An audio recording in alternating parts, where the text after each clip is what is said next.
इयत्ता 12वी विषयी समाजशास्त्र प्रकरण 4 भारतातील समाज परिवर्तनाच्या प्रक्रिया स्वाध्याय. तर मित्रांनो, यामधील प्रश्न पहिला अ. दिलेल्या पर्यायांपैकी योग्य पर्याय निवडून खालील विधाने पूर्ण करा. 1. कामांच्या पद्धती सुरळीत बनवण्यासाठी संगणकीय प्रणालींचा उपयोग करण्यास डॅश म्हणतात. पर्याय औद्योगिकीकरण, जागतिकीकरण, अंकीकृत रूपांतर. तर याचं उत्तर असेल अंकीकृत रूपांतर. 2. शहरी जीवनशैलीचे डॅश हे वैशिष्ट्य आहे. पर्याय एकरूपता, एकजीव, व्यक्तिनिरपेक्षता. तर याचं उत्तर असेल व्यक्तिनिरपेक्षता. ब. पुढील प्रत्येक गटातील चुकीची जोडी ओळखा व दुरुस्त करून लिहा. यामध्ये एक आहे स्पर्धात्मक बाजारपेठ संगणकीकरण, शहरांची वाढ शहरीकरण, उत्पादनात वाढ औद्योगिकीकरण, तंत्रज्ञानाचा संपूर्ण रूपांतरासाठी केलेला उपयोग अंकीकृत रूपांतर. तर मित्रांनो, यातील चुकी जोडी आहे स्पर्धात्मक बाजारपेठ संगणकीकरण. तर या जागी योग्य जोडी होईल स्पर्धात्मक बाजारपेठ जागतिकीकरण. क. प्रत्येक विधान वाचा आणि चौकटीत दिलेल्या योग्य संज्ञा ओळखून लिहा. संज्ञा आहेत शहरीकरण, औद्योगिकीकरण आणि अंकीकृत रूपांतर. 1. FYGCच्या प्रवेशांसाठी महानगरामधील संगणकीय प्रणालींद्वारे होणाऱ्या प्रक्रिया अंकीकृत रूपांतर. 2. उत्पादन प्रक्रियेतील यांत्रिकीकरण औद्योगिकीकरण. ड. अधोरेखित शब्द बदलून वाक्य पूर्ण करा. 1. औद्योगिक क्रांती 16व्या शतकात घडून आली. तर या जागी शब्द असेल 18व्या, पूर्ण वाक्य होईल औद्योगिक क्रांती 18व्या शतकात घडून आली. 2. LPG धोरण श्रीमती इंदिरा गांधी यांनी अंमलात आणले. योग्य शब्द असेल डॉक्टर मनमोहन सिंग, पूर्ण वाक्य LPG धोरण डॉक्टर मनमोहन सिंग यांनी अंमलात आणले. प्रश्न दुसरा आहे टिपा लिहा. 1. अंकीकृत रूपांतराचे नकारात्मक परिणाम. उत्तर खाजगीपणाला धोका, वैयक्तिक माहिती ऑनलाईन साठवली जात असल्यामुळे डेटा चोरी किंवा हॅकिंगची शक्यता वाढते. रोजगारावर परिणाम, स्वयंचलनामुळे अनेक पारंपरिक नोकऱ्या कमी होतात आणि बेरोजगारी वाढू शकते. डिजिटल दरी, ग्रामीण व शहरी भागात तंत्रज्ञानाच्या सुविधांमध्ये असमानता दिसून येते. सामाजिक एकाकीपणा, ऑनलाईन संवाद वाढल्यामुळे प्रत्यक्ष मानवी संबंध कमी होतात. सायबर गुन्ह्यामध्ये वाढ, ऑनलाईन फसवणूक, हॅकिंग, आर्थिक गुन्हे वाढले आहेत. तंत्रज्ञानावर अवलंबित्व, सर्व कामे संगणकावर अवलंबून झाल्यामुळे तंत्रज्ञान बिघडल्यास अडचणी निर्माण होतात. मानसिक ताण वाढणे, सतत ऑनलाईन राहण्यामुळे ताण, चिंता आणि व्यसन वाढते. चुकीची माहिती प्रसार, सोशल मीडियाद्वारे अफवा व चुकीची माहिती वेगाने पसरते. सांस्कृतिक बदल, पारंपरिक मूल्ये आणि संस्कृतीवर नकारात्मक परिणाम होतो. सुरक्षेचे धोके, डिजिटल प्रणालीवर हल्ले झाल्यास मोठ्या प्रमाणावर नुकसान होऊ शकते. 2. औद्योगिकीकरणाचे परिणाम. उत्तर उत्पादनात वाढ, यंत्रांच्या सहाय्याने मोठ्या प्रमाणावर वस्तूंचे उत्पादन शक्य झाले. शहरीकरणाला चालना, उद्योगामुळे लोक गावातून शहराकडे स्थलांतर करू लागले. रोजगार निर्मिती, कारखाने व उद्योगामुळे नवीन रोजगार संधी निर्माण झाल्या. श्रम विभाजन, कामाचे विभाजन होऊन कौशल्याधारित कामांना महत्त्व मिळाले. आर्थिक विकास, देशाच्या अर्थव्यवस्थेला गती मिळाली. तंत्रज्ञान प्रगती, विज्ञान व तंत्रज्ञानाचा विकास झाला. पर्यावरणीय नुकसान, प्रदूषण, संसाधनांचा अतिवापर यामुळे पर्यावरणावर विपरीत परिणाम झाला. प्रश्न तिसरा आहे फरक स्पष्ट करा. 1. औद्योगिकीकरण आणि शहरीकरण. उद्योग व कारखान्याच्या वाढीची प्रक्रिया म्हणजे औद्योगिकीकरण, तर शहरीकरण म्हणजे ग्रामीण भागातून शहरांकडे स्थलांतर होण्याची प्रक्रिया आहे. औद्योगिकीकरणात उत्पादनासाठी यंत्राचा वापर वाढतो, तर शहरीकरणामध्ये शहरांची संख्या आणि लोकसंख्या वाढते. औद्योगिकीकरणाचा मुख्य उद्देश मोठ्या प्रमाणात वस्तूंचे उत्पादन करणे, तर शहरीकरणाचा मुख्य उद्देश आहे रोजगार व सुविधा मिळवणे. औद्योगिकीकरण श्रमविभाजन आणि यांत्रिकीकरण वाढते, तर शहरीकरणामुळे शहरी जीवनशैली विकसित होते. औद्योगिकीकरण हे भांडवल केंद्रित उत्पादन पद्धती विकसित करते, तर शहरीकरणामुळे विविध लोकसमूह एकत्र येतात. औद्योगिकरण तंत्रज्ञान आणि विज्ञानाचा वापर वाढतो. औद्योगिकरणामुळे तर शहरीकरणामुळे सेवा व्यापार क्षेत्राचा विकास होतो. औद्योगिकरणामुळे कामगार वर्गाचा उदय होतो, तर शहरीकरणामुळे महानगरांचा विस्तार होतो. औद्योगिकरणामुळे आर्थिक विकासाला चालना मिळते, तर शहरीकरणामुळे नगरपालिका व महानगरपालिका यांचे महत्त्व वाढते. 2. आधुनिकीकरण आणि जागतिकीकरण. आधुनिकीकरण ही विज्ञान व तर्कनिष्ठ विचारांवर आधारित प्रक्रिया आहे, तर जागतिकीकरण जगातील देश एकमेकांशी जोडले जाण्याची प्रक्रिया आहे.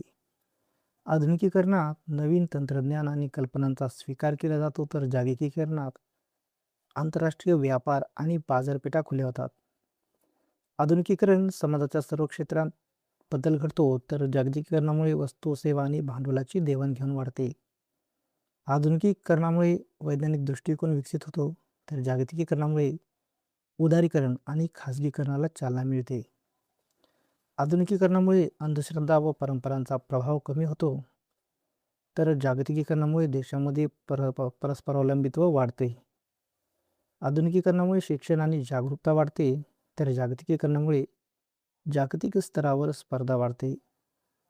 आधुनिकीकरणामुळे व्यक्तीमध्ये चिकित्सक वृत्ती निर्माण होते, तर जागतिकीकरणामुळे विविध संस्कृतींचा प्रसार होतो. आधुनिकीकरणामुळे जीवनमान सुधारते, तर जागतिकीकरणामुळे तंत्रज्ञान व माहितीचा जागतिक प्रसार होतो.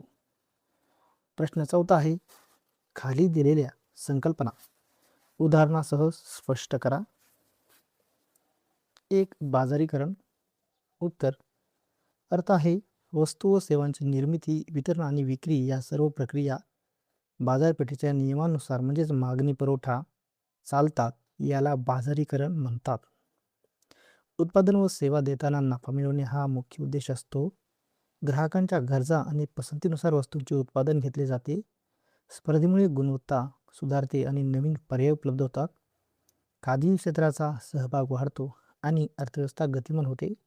उदाहरणार्थ, ऑनलाईन शॉपिंग वेबसाईट्सवर विविध कंपन्यांची उत्पादने ग्राहकांच्या मागणीनुसार उपलब्ध असणे हे बाजारीकरणाचे उदाहरण आहे.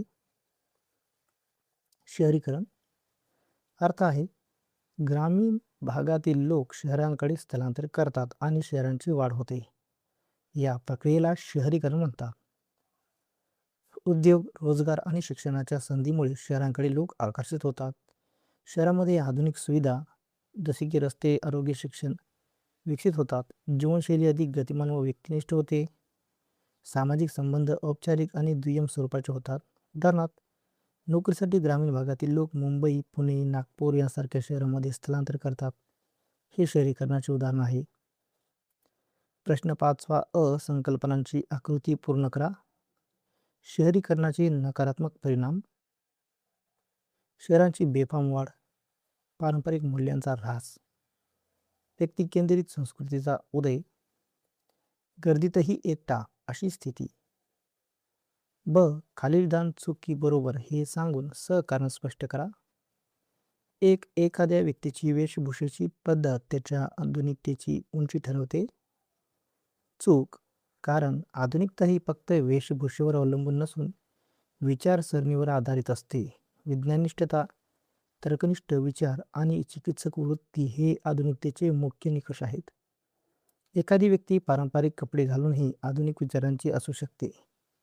वेशभूषा ही बाह्य गोष्ट आहे, तर आधुनिकता ही अंतर्गत मानसिकता आहे. त्यामुळे केवळ कपड्यावरून आधुनिकता ठरवणे चुकीचे आहे.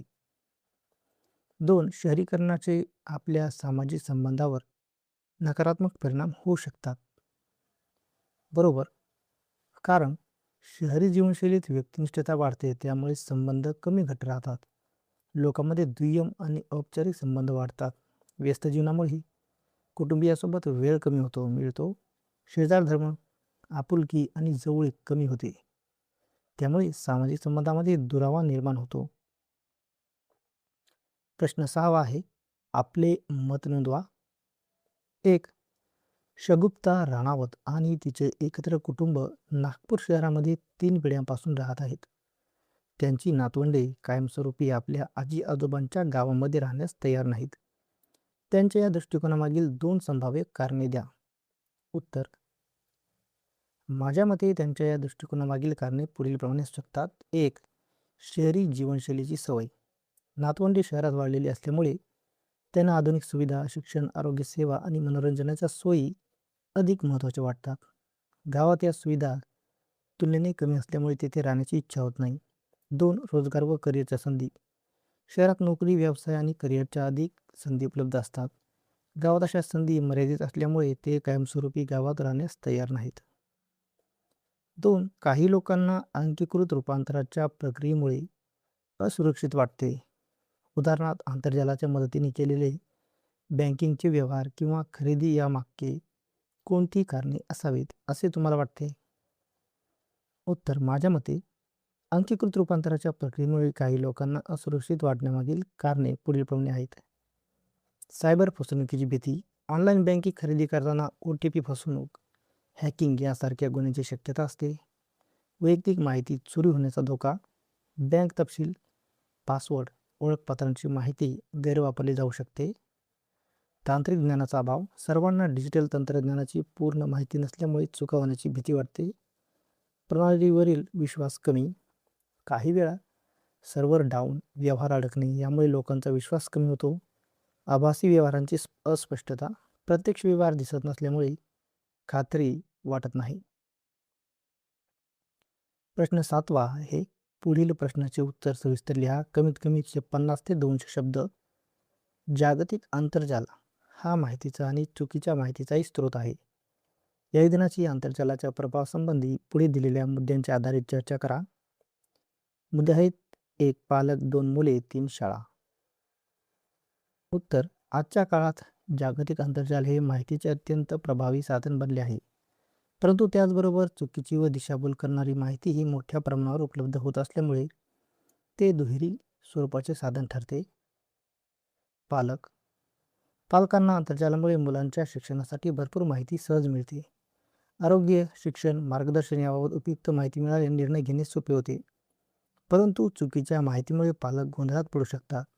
काही वेळा अफवा, अपप्रचार यांचा परिणाम कुटुंबाच्या निर्णयावर होतो. त्यामुळे पालकांनी माहितीची सत्यता तपासण्याची सवय ठेवणे आवश्यक आहे. 2. मुलांना आंतरजालामुळे नवीन ज्ञान, कौशल्य आणि शैक्षणिक साधने मिळतात. ऑनलाईन शिक्षणामुळे अभ्यास अधिक सोपा आणि आकर्षक होतो. परंतु चुकीच्या माहितीमुळे मुलांची दिशाभूल होऊ शकते. सोशल मीडियावरील अफवा, चुकीचे कंटेंट यांचा नकारात्मक परिणाम होऊ शकतो. त्यामुळे मुलांना योग्य मार्गदर्शन आणि डिजिटल साक्षरता आवश्यक आहे. 3. शाळांमध्ये आंतरजालाचा वापर शिक्षण अधिक प्रभावी बनवतो. ई-लर्निंग, डिजिटल क्लासेस यामुळे अध्यापन पद्धती आधुनिक झाल्या आहेत. परंतु चुकीची माहिती विद्यार्थ्यांपर्यंत पोहोचण्याचा धोका असतो. शिक्षकांनी विद्यार्थ्यांना योग्य आणि विश्वासार्ह स्रोत ओळखायला शिकवणे गरजेचे आहे. शाळांनी डिजिटल साक्षरता वाढवण्यावर भर दिला पाहिजे. आंतरजाल हे ज्ञानाचे प्रभावी साधन असले तरी त्याचा योग्य वापर करणे आवश्यक आहे. योग्य पडताळणी आणि मार्गदर्शन केल्यास त्याचे फायदे अधिक आणि तोटे कमी करता येतात.